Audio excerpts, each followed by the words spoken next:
అందరికీ నమస్కారం. నా పేరు doctor Naveen, MD Ayurveda from Vimala Kerala Ayurveda hospital, KPHB.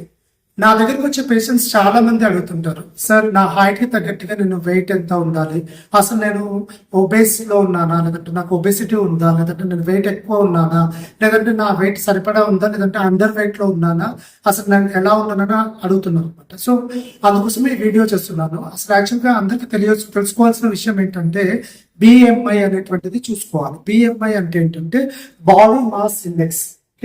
ఒక పర్సన్ ఎవరైనా ఉంటే వాళ్ళ హైట్ కి వెయిట్ కి తగ్గట్టుగా తన హైట్ కి తగ్గట్టుగా వెయిట్ అనేటువంటిది ఉందా, అసలు ఉంటే ఎంత ఉండాలి, అసలు బిఎంఐ అంటే ఏంటి, అసలు బిఎంఐకి తగ్గట్టుగా అసలు హెల్తీగా ఉన్నారా, అండర్ వెయిట్ లో ఉన్నారా, లేదంటే ఓవర్ వెయిట్ లో ఉన్నారా, లేదంటే ఒబెసిటీ లో ఉన్నారా అనే విషయాన్ని ఎప్పుడు తెలుసుకుంటాం.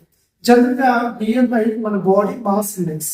సో మన బాడీలో జనరల్గా బిఎంఐ క్యాల్కులేట్ చేయాలంటే మన వెయిట్ ఎంత ఉంది దాన్ని కేజెస్ లో చూస్తారు, హైట్ మీటర్స్ లో చూస్తారు అనమాట. So BMI is equal to మన weight in kgs and height in metres square. So if ఒకవేళ ఎవరైనా ఒక పర్సన్ 80 కేజెస్ ఉన్నాడు, తన హైట్ 160 సెంటీమీటర్స్ ఉంటుంది. సో మనకు కావాల్సిందంటే ఇక్కడ హైట్ వచ్చేసి మీటర్స్ లో కావాలి. సో మనం ఇక్కడ సెంటీమీటర్స్ లో చూసుకుంటాం. తన వెయిట్ కేజెస్ లో కరెక్ట్ గానే ఉంది, 80 కేజెస్. హైట్ మాత్రం సెంటీమీటర్స్ లో ఉంది. సో 160 సెంటీమీటర్స్ అంటే బై 100 1.6 మీటర్స్. సో మన ఫార్ములా ప్రకారం బిఎంఐ తన వెయిట్ వచ్చేసి 80 కేజెస్, తన హైట్ వచ్చేసి 1.6 మీటర్స్. సో 1.6 స్క్వేర్ కాబట్టి 1.6 ఇంటూ 1.6 మొత్తం బిఎంఐ వచ్చేసి 31.25.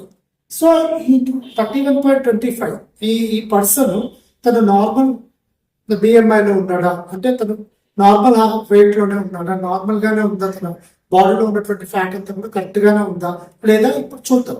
సో ఫస్ట్ మనం WHO ప్రకారం, వరల్డ్ హెల్త్ ఆర్గనైజేషన్ ప్రకారము బిఎంఐ నార్మల్ రేంజ్ వచ్చేసి 18.5 to 24.9 వరకే ఉన్నది. కానీ ఇక్కడ ఈ పర్సన్ యొక్క వెయిట్ వచ్చేసి 31 బిఎంఐ వచ్చేసి 31.25. సో అతను ఏంటంటే ఒబేస్ లో ఉన్నాడు అనమాట. నార్మల్ రేంజ్ కన్నా కూడా తను ఎక్కువ రేంజ్ లో ఉన్నాడు. అసలు ఓవర్ వెయిట్ ఏంటి, అండర్ వెయిట్ ఏంటి, నార్మల్ వెయిట్ ఏంటి. ఎవరిదైతే పర్సన్ ది బిఎంఐ ఒకవేళ 18.5 నుంచి 24.9 వరకు ఉంటే అది నార్మల్ బిఎంఐ. ఒకవేళ 18.5 కన్నా తక్కువ ఉన్నారనుకో అతను వెయిట్ అండర్ వెయిట్. ఒకవేళ 18.5 కన్నా ఎక్కువ అంటే ఫర్ ఎగ్జాంపుల్ 25 నుంచి 29.9 ఉన్నారు అనుకోండి, అతను ఓవర్ వెయిట్ లో ఉన్నారు.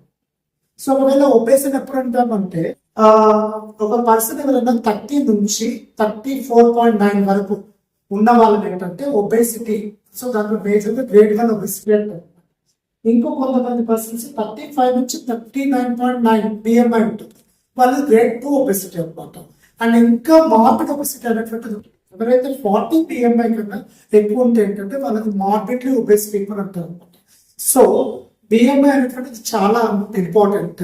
ఈ బిఎంఐకి తగ్గట్టుగా మనము 18.5 నుంచి 24.9 మధ్యలో ఉంటే మనము ప్రాపర్ గా హెల్తీగా ఉన్నట్టు. దీనికన్నా 18.5 కన్నా తక్కువ ఉన్నా కూడా అండర్ వెయిట్ అని అర్థం. అదేవిధంగా 25 పైన ఉన్నా కూడా ఓవర్ వెయిట్ ఉన్నట్టు. ఇంకా ఓవర్ వెయిట్ లో కూడా ఒబేసిటీ, 25 పై నుంచి ఒబేసిటీ ఉంటుంటారు. సో 30 పై నుంచి కూడా ఒబేసిటీ ఉంటుంది. అదే 30 నుంచి 34.9 వరకు గ్రేడ్ 1 ఒబేసిటీ కింద తీసుకుంటారు. 35 నుంచి 39.9 ఓకే అప్రాక్స్ 40 వరకు కూడా గ్రేడ్ 2 ఒబేసిటీ తీసుకుంటారు. మార్బిడ్ ఒబేసిటీ వచ్చేసి 40 కన్నా ఎక్కువ బిఎంఐ ఉందంటే వాళ్ళది మార్బిడ్ ఒబేసిటీ. ఇప్పుడు మనం చాలా జాగ్రత్తగా ఉండాలి. ఎప్పుడైతే బిఎంఐ అనేటువంటిది ఎక్కువ ఉంది, మన హైట్ వెయిట్ తగ్గట్టుగా బిఎంఐ అనేటువంటిది ఎక్కువ ఉంది, ఓకే 25 కన్నా ఎక్కువ ఉంది, ఓవర్ వెయిట్ అవుతున్నాం అనగానే ఆ ఓవర్ వెయిట్ కి కారణాలు రీజన్స్ ఏమున్నాయి మనకి, ఓకే మన ఫుడ్ లో లైఫ్ స్టైల్ లో ఏం చేంజెస్ చేసుకోవాలి, మనకి స్ట్రెస్ ఏమైనా ఉందా, డే టైమ్ స్లీప్ ఏమైనా చేస్తున్నామా, లేదంటే రాత్రి నిద్ర సరిగ్గా వెళ్ళట్లేదా, మనకి ఏమైనా కోమార్బిడిటీస్ డిసీజెస్ ఏమైనా ఉన్నాయా, థైరాయిడ్ ఏమైనా ఉందా, లేదంటే ఇంకా ఒబెసిటీ రీజన్ అనేటువంటిది పీసీఓడి ప్రాబ్లం ఏముందా ఉందా ఫీమేల్స్ లో, ఇవన్నీ కూడా చూసుకోవాలి. దానికి తగ్గట్టుగా లైఫ్ స్టైల్లో చేంజెస్, ఫుడ్ హ్యాబిట్స్ లో చేంజెస్, అదేవిధంగా డే టైమ్ స్లీప్ అవాయిడ్ చేసుకుని ఏవైతే ఎక్కువ ఫ్యాటీ ఫుడ్స్ అనేటువంటిది అవాయిడ్ చేసుకుంటూ ఈ బిఎంఐని నార్మల్ గా చేసుకుంటే చాలా రోజుల వరకు హెల్తీగా ఉండడానికి ఛాన్స్ ఉంటుంది. Thank you very much.